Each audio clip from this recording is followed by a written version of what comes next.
the world's first football stock market. Football Index's appeal was obvious. If you got in early on a young rising star like Dele Alli or Renato Sanchez, your investment could explode, with shares shooting up to be worth 2, 10, 20 times more than the price you paid. It sounded like the perfect opportunity to use your own judgment to try and beat the system, engaging the armchair scout at the heart of every fan. The site launched in 2015 and it looked legit. They were granted a license by the UK's Gambling Commission and invested heavily in advertising.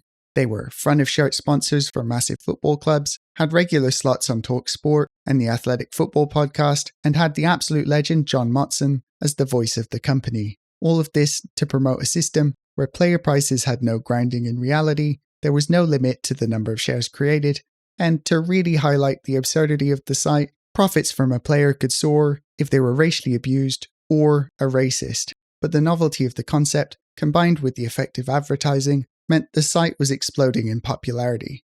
Over £200 million were traded during the 2019 season. Content creation around the football stock market helped to launch the career of the biggest football YouTuber in the UK or Ireland right now, and self-named traders were making thousands and seriously discussing making a living from their portfolio, while the owner of the site was favourably comparing the returns of the football index versus the 100 biggest companies on the London Stock Exchange and predicting 10 times the growth in the next 2 years.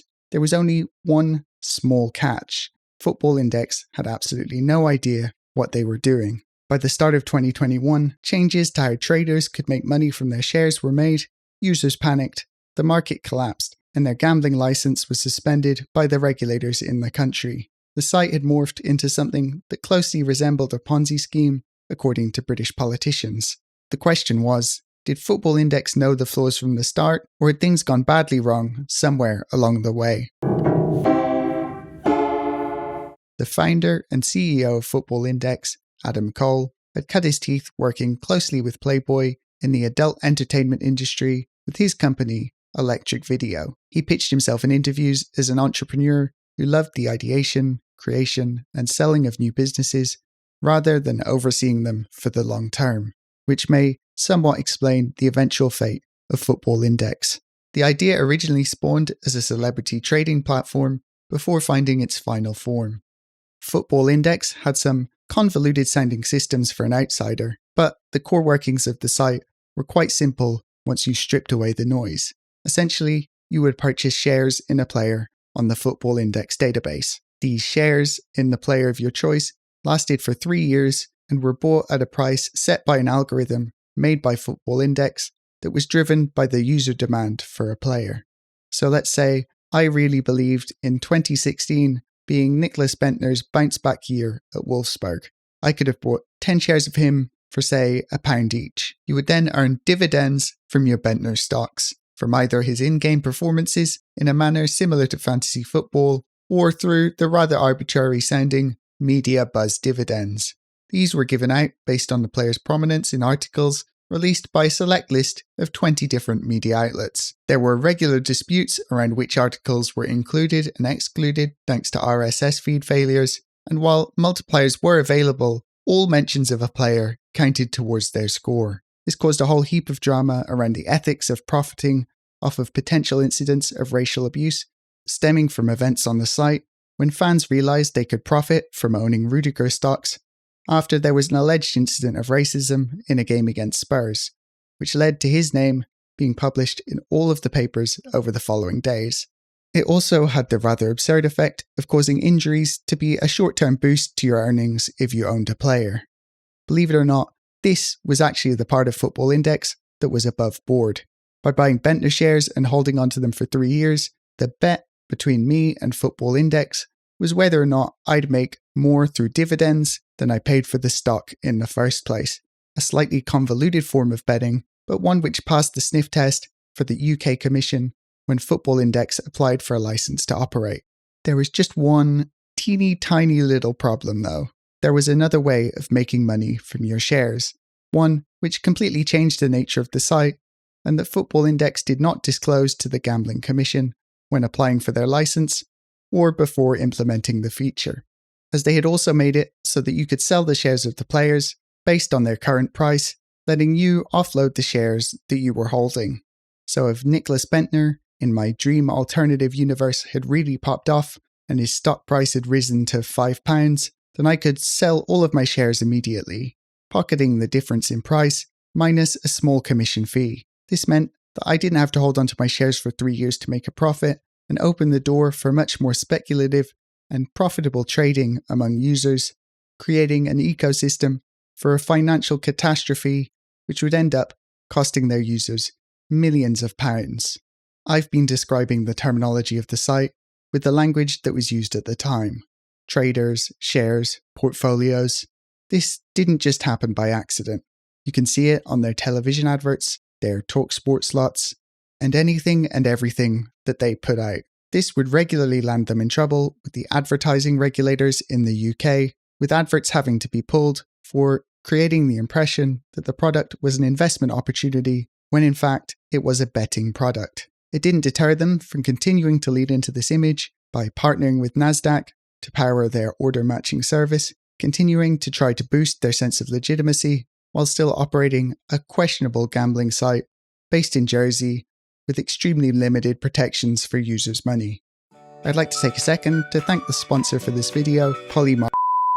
Throughout the lifespan of the site, incredibly irresponsible advice and updates were handed out by founder Adam Cole on the regular, suggesting maxing out your credit card to invest, as long as you can beat the APR on your credit card, and predicting outlandish growth. It's clear that this scummy attitude, along with the packaging and branding of Football Index, was very effective, making people comfortable with depositing massive funds of money into their account, even when they weren't the type of person who'd view themselves as the type to gamble with big funds elsewhere. It's very easy to surf the old subreddit for the site now to see how traders viewed it as a safer form of gambling, with lots of talk of using it as a savings account, as a way of building up to a mortgage, etc. One of the most common themes I could find from scrolling through the old posts was the sentiment about how all forms of investment or using the stock market were gambling, in their minds making it pretty much the same thing, all of which made the downfall hit even harder. As with many things in the last decade, the fuel on the fire was the arrival of the coronavirus, as football around the world ground to a halt. The foundational issue was that Football Index had miscalculated the amount that they were going to have to pay out in dividends over the course of their 3-year bets, reaching a point where they were paying out over £1 million per month by January 2020. The UK Gambling Commission were warned nearly a year before the eventual collapse in a document sent to them that the only way the company could afford this long term is through the constant sale of yet more shares to new users, alongside a constant churn in positions, and that, should user growth stop or decline, the company would quickly find itself unable to pay these liabilities to users, meaning in plain English that the site was screwed without a constant influx of new users in order to pay the existing members. Coronavirus accelerated that problem as financial uncertainty around the globe and the halt of football games to bring attention to the site meant that sign-ups with their crucial new funds were lacking.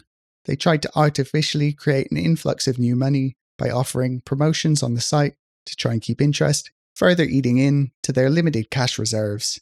Eventually, they had to take action to stop the hemorrhaging of funds, and the change they made was drastic. Quite simply, they changed the rules on their users, slashing the maximum dividend payouts on all existing shares from 14p down to 3p a share, retroactively changing the terms on everyone who had purchased and was still holding shares in a player.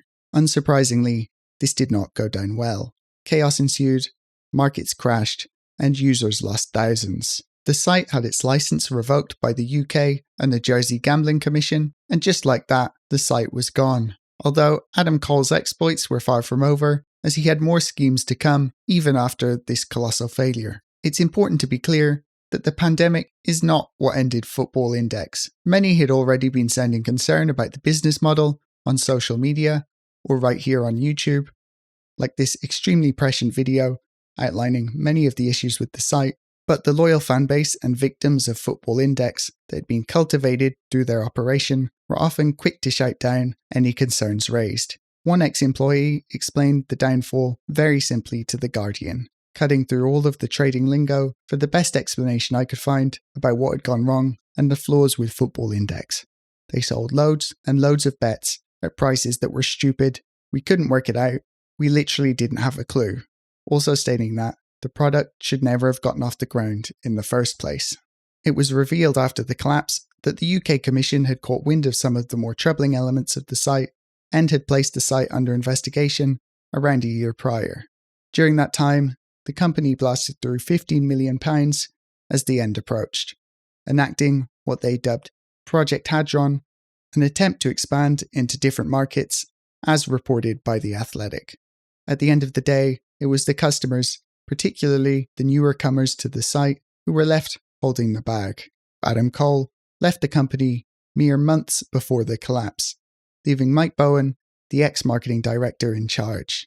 He could be seen here, fresh-faced in Football Index's advertisement for investors, before being seen here, tracked down by ITV, looking, as one Twitter commenter masterfully put it, like Harry Maguire after a 2-month binge. But in my opinion, it's hard to look at Bowen as anything other than the fall guy, especially considering Adam Cole's actions after the events. He did pop up on Twitter to assure the world that he was not in receipt of £9 million in payments during his time at Football Index. Please do not put in the newspaper that I got £9 million. Cole would then later re-emerge as an investor and advisor to Kix, according to investigative reporter Joey Darso, a new crypto and NFT venture building off of Football Index as a proof of concept. Indeed, even before I found this explicit link, it was kind of hard to ignore the parallels to pump and dump cryptocurrency scams or NFTs from parts of Football Index. With the benefit of hindsight, the similarities seem obvious, a series of events which we've seen play out many times standing here in 2026, with extreme loyalty to the platform encouraged, early users of the site rewarded, late adopters left holding the bag, and content creators happy to fuel and contribute to extremely optimistic predictions about the company, creating an almost cult-like atmosphere around the site when you go digging around in retrospect. Kix had made sure to leave Adam Cole's name off of all the documents, but Cole committed the high IQ move of leaving a paper trail by liking a series of tweets about the project on one of his Twitter accounts. Is you taking notes on a criminal fucking conspiracy? Displaying the average intelligence of a man who holds up Richard Branson and Elon Musk as his idols. His name was also buried in the metadata of documents obtained by Darso. Thankfully, the regulators acted more swiftly in this case and banned the platform in the UK quickly, before it gained any significant foothold.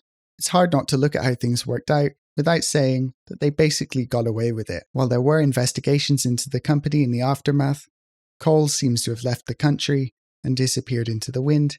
Meanwhile, the Commission washed its hands clean of blame by making it clear that actively monitoring gambling sites like Football Index was not its role, and that the proposal for the license, which was placed in front of them, was legit at the time. It seems like an absolutely absurd system and loophole, the fact that there's no check-in of any kind after the granting of the license to make sure that they are following what they agreed to, especially when you're pulling adverts from the company for misleading advertisement while they are operating. The fact that you could get a license to set up a gambling company, tack on random elements which were not permitted, and it could be years before you were caught is absurd. But that is what happened here. Although, when you look at the gutting of oversights and regulators in the UK, with years of austerity politics and looking the other way for your mates, it really does end up being a lot less shocking than it should be. All you need to do is cast your mind towards events like the Thames water scandal. At the end of the day, spare a thought for the punters, who really should have been protected from this absolute racket.